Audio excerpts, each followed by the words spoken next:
Fragmento 3 de la clase número 5. Estábamos hablando de las empresas grandes y algunas de sus características vinculadas a que pueden influir sobre el comportamiento de las personas al punto de hacerles poner su propia marca como si fueran un sello de identidad que los distingue. Pero hablemos ahora un poco de las llamadas pymes, las pequeñas y medianas empresas. Eh, Como se imaginarán, ser una pequeña o mediana empresa depende de la cantidad de trabajadores, aunque también hay que distinguir el sector, si es sector primario, secundario, terciario, ¿se acuerdan? Vinculado a las materias primas, a la industria o a los servicios. Lo que puede ser a lo mejor una pyme para un sector puede no serlo para el otro. También la facturación es un elemento y otros elementos constituyen y definen qué es una pyme. Hay un organismo del Estado, la Secretaría de Pequeña y Mediana Empresa, que es la que se ocupa específicamente de delimitar y fijar escalas respecto de qué es lo que se considera y qué es lo que no se considera pyme.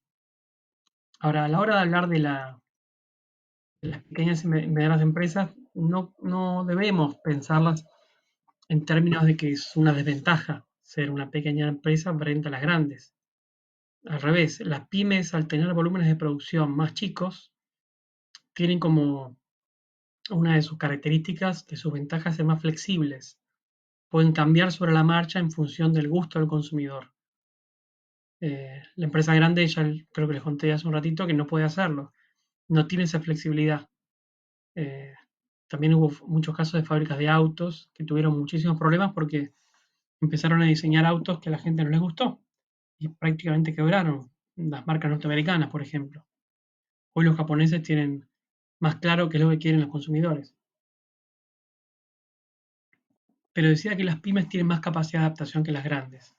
Además, las pymes pueden tener una relación más cercana entre el empleador, el empleado y el cliente también. Un ejemplo bastante típico puede ser el de un restaurante, en el cual el dueño se sienta en la caja y ve cómo funciona todo el mecanismo, el funcionamiento diario de la empresa. Eso no pasa en la gran empresa, en la cual en general está en manos de miles y miles de empleados que pueden o no estar motivados para hacer su trabajo de la mejor manera. Piensa en un Starbucks, por ejemplo, que son muchos chicos jóvenes prácticamente solos llevando adelante la empresa, el local. Entonces, la pyme en este punto me parece importante remarcar que puede, además, especializarse en un nicho particular del mercado. Esto es importante. Cuando su producción es chica, ponerle que tenga que ser, que pueda hacer 100 productos mensuales, a lo mejor puede elegir producir eh, para hombres o mujeres que tengan un gusto particular, porque si tiene poca producción, puede producir para poca gente y puede hacer modelos relativamente exclusivos, por ejemplo. En todo, cualquier rubro hay casos de este tipo. Las empresas grandes les pasa lo contrario, pues como produce para millones de personas porque su escala es grande, no puede producir cosas tan exclusivas, tan diferentes entre sí. El otro día yo quería helado y vi en una góndola del supermercado, en la heladera del supermercado, unos paquetes, unos tuppers, no sé cómo se llaman, de helado, esos envasados, y eran de chocolate, de dulce de leche o de americana.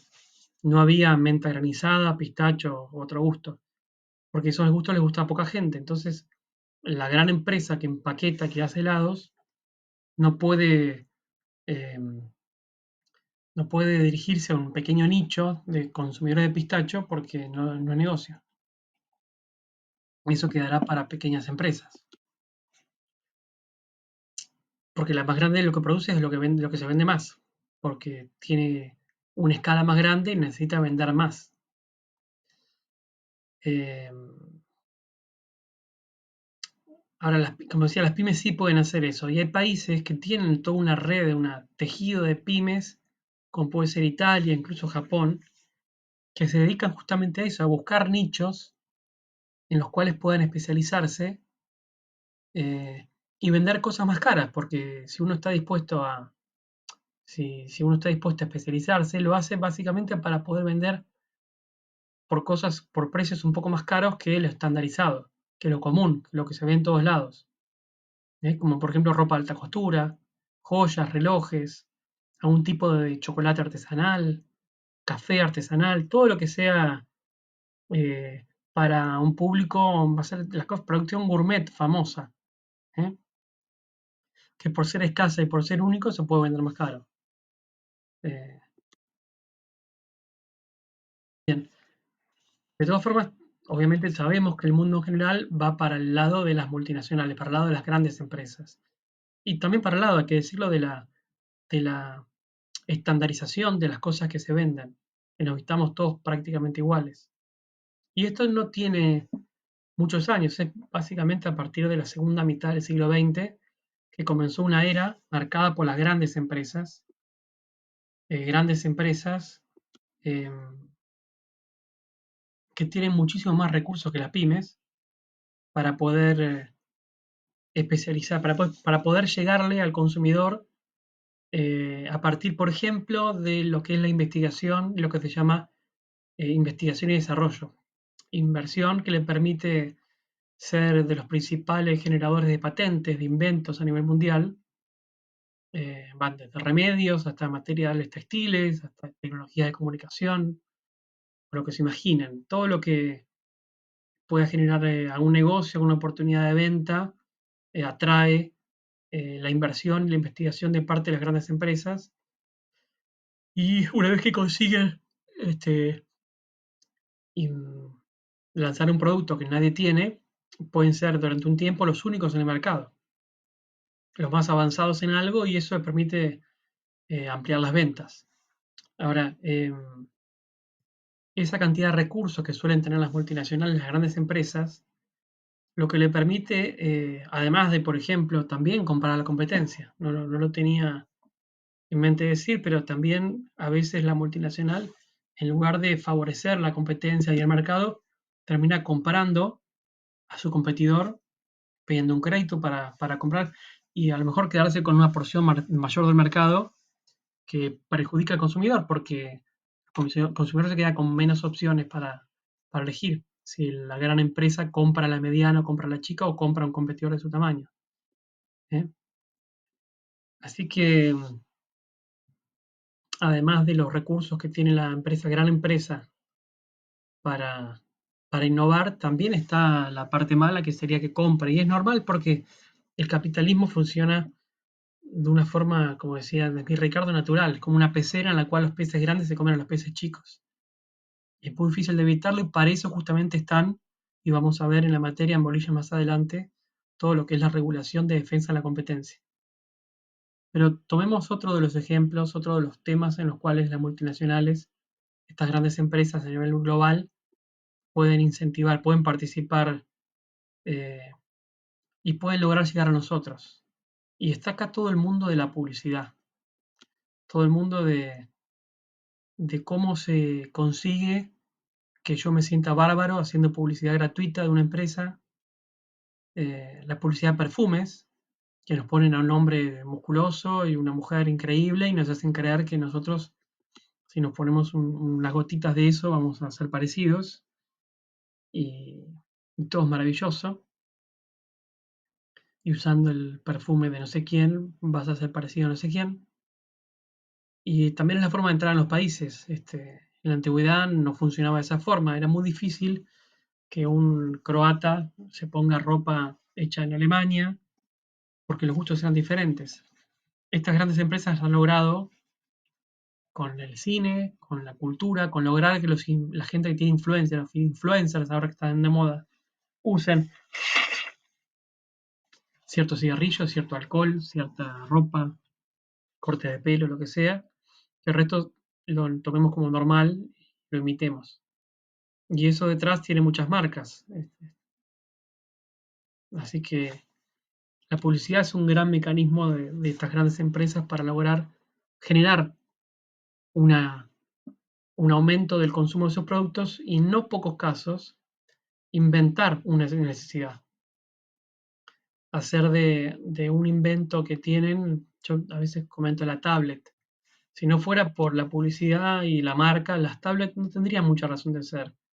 Yo la verdad que una vez recibí una de regalo y se la di a mi hijo para que juegue porque no le encontré mucha utilidad. Sobre todo cuando los teléfonos son hoy por hoy tan capaces de generar las mismas prestaciones que una computadora. Así que en no pocos casos la publicidad logra crear una necesidad. Bien, así como dije que la empresa y la sociedad anónima, en particular, es la principal exponente del mundo de los negocios en las últimas décadas, también, obviamente, tenemos que decir que las sociedades anónimas más importantes son las multinacionales. Estas empresas que tienen sede en un país y fábricas en todo el mundo, que además usan materias primas y insumos de muchos continentes. Así que vamos a dedicarle un ratito a las multinacionales, vamos a hablar de ellas en particular. Vamos a decir que así como hay legislación para proteger a las pymes por la cantidad de empleos que generan, también hay normativas que limitan a las grandes empresas. Por ejemplo, la que prohíbe abrir más de cierta cantidad de hipermercados en una ciudad, para no competir con los almacenes de barrio, o por ejemplo se las obliga a ir más lejos, o no se las deja trabajar los domingos en otros casos, o no se las deja hacer publicidad, por ejemplo, está prohibida la publicidad de tabaco en eventos deportivos, porque se considera contradictorio, y a los cigarrillos, que son 4 o 5 empresas mundiales las que lo fabrican, se le ponen carteles espantosos sobre gente muriéndose. Así que hay que decir que las multinacionales son un hecho, son una especie de producto de este virtual achicamiento del mundo, de la globalización, del aumento de la mejora de las comunicaciones físicas y virtuales, de la posibilidad de hacer pagos con tarjeta de crédito, de los viajes en avión, las cosas que se traen, de Internet, de la cultura globalizada, que vemos las mismas películas en todo el mundo. Hay un montón de elementos que confluyen y que constituyen este, una forma de vivir que hace que todos terminemos comiendo hamburguesas de McDonald's. Así que, si bien su nacimiento es de la última parte del siglo XIX y con una gran aceleración en el siglo XX, sus áreas de mayor presencia son actuales. Son las telecomunicaciones, el transporte, los bancos, los seguros, las materias primas también, los comercios minorista y mayorista. Hay una definición que me gustaría darles antes que el fragmento se termine, de, de un grupo especial de Naciones Unidas, que define las empresas transnacionales o multinacionales, no es para mí una diferencia significativa entre una y otra, que dice que son empresas públicas o privadas. Yo decía esto de que hay multinacionales que son públicas, empresas públicas o privadas, que comprenden entidades en 2 o más países. En pocas palabras, la presencia en 2 o más países. Operan bajo un sistema de decisión que permite políticas coherentes y una estrategia común por medio de uno o más centros de decisión. O sea, puede ser que se tomen decisiones en un lugar o que las decisiones se tomen en un solo lugar, una sola sede, y que desde ahí pueden ejercer influencia significativa sobre actividades de las otras unidades productivas. En particular, compartir conocimientos, recursos y responsabilidades. Como ven, es una definición bastante amplia, una especie de pulpo que opera en todo el mundo y que busca aprovechar los menores costos de producción y abastecer mercados en cualquier parte del mundo de forma organizada y subordinada a las indicaciones de una casa matriz que puede estar en un solo lugar o puede estar en varios. Dejamos acá esto, vamos a seguir en el próximo fragmento hablando de las multinacionales y vamos a pasar después a otro tema de la organización de la producción en una empresa productiva. Dejamos acá y vamos por el cuarto fragmento.